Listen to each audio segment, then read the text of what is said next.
so what are we going to do here? In this first email, I want to talk a little bit about the history of crowdfunding, as well as identifying the 3 biggest myths that get in people's way.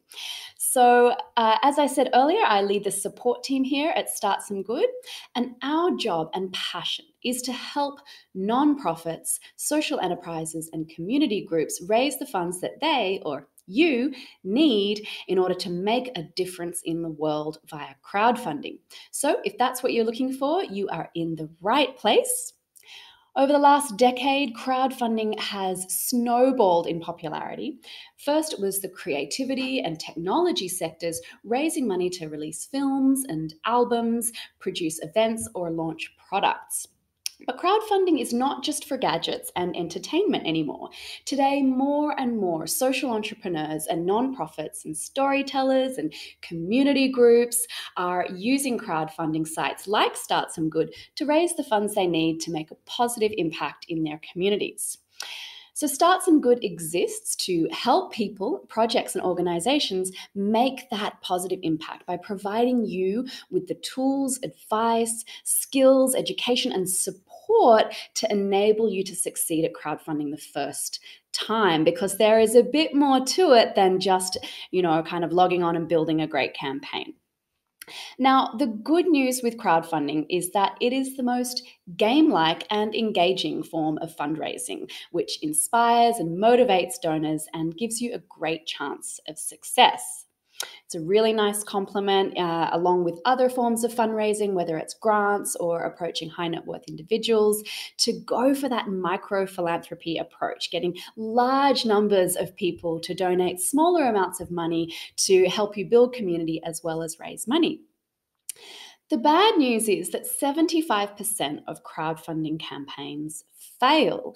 Now, this is unnecessary, and it happens because a lot of people are not prepared to launch and not educated on what it really takes to create a successful campaign, which is why we've created this Crowdfunding 101 mini course. So we will be sending out lessons every day over the next 6 days, and it will be a crash course on what you need to know so that you can be great at crowdfunding the first time.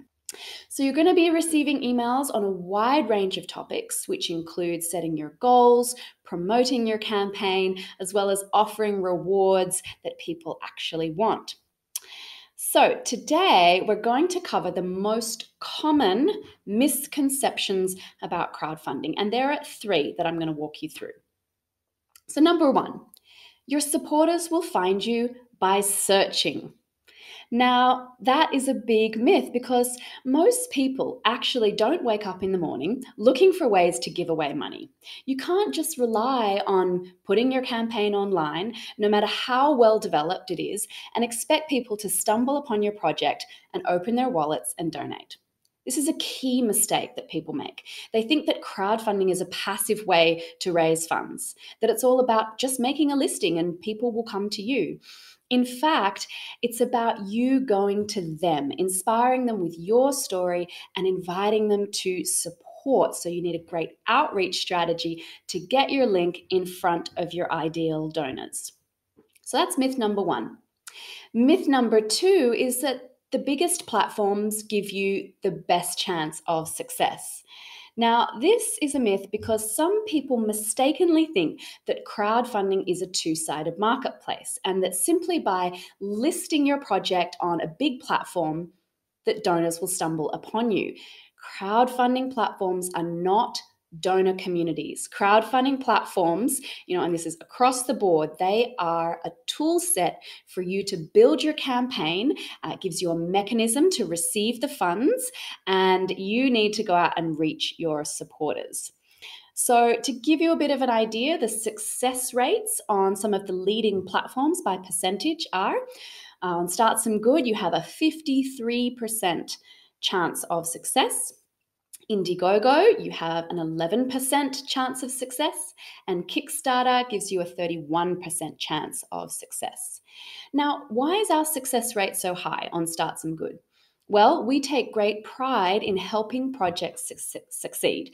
And the support team here at Start Some Good works one-on-one with project creators to help you create the best campaign possible, providing you with customized feedback and tips and support and campaign reviews.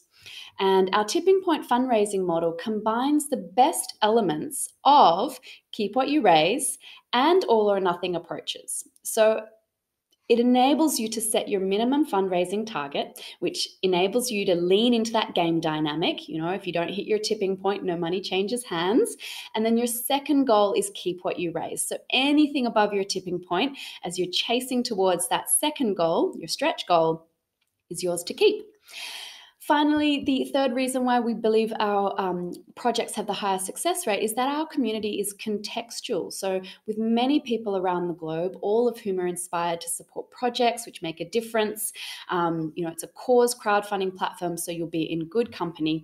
And these are all things that help projects on Start Some Good succeed at a higher rate. Now, the third misconception about crowdfunding is that there is a crowd. So this is a big one. Crowdfunding has been poorly named. It's not really about a crowd at all.